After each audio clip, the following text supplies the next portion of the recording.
अथ श्रीमन्त्रपुष्पाञ्जलि।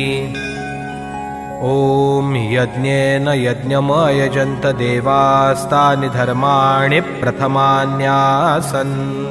तेहनाकं महिमानः सचन्त यत्र पूर्वे साध्या सन्ति देवाः। ॐ राजाधिराजाय प्रसय्य साहिने नमो वयं वै श्रवणाय कुर्महे।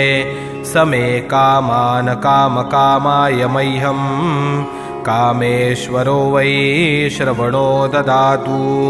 कुबेराय वै श्रवणाय महाराजाय नमः।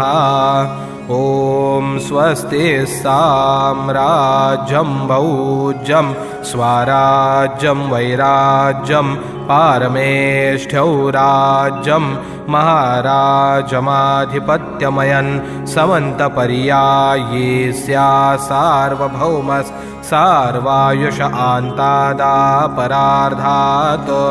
पृथिव्यै समुद्रपर्यन्ताया एकराळिति तदप्रेष श्लोकोऽभिगीतो मरुतः परिवेष्टारो मरुतस्या वसनगृहे आवीक्षितस्य कामप्रे विश्वे देवा सभासदैति।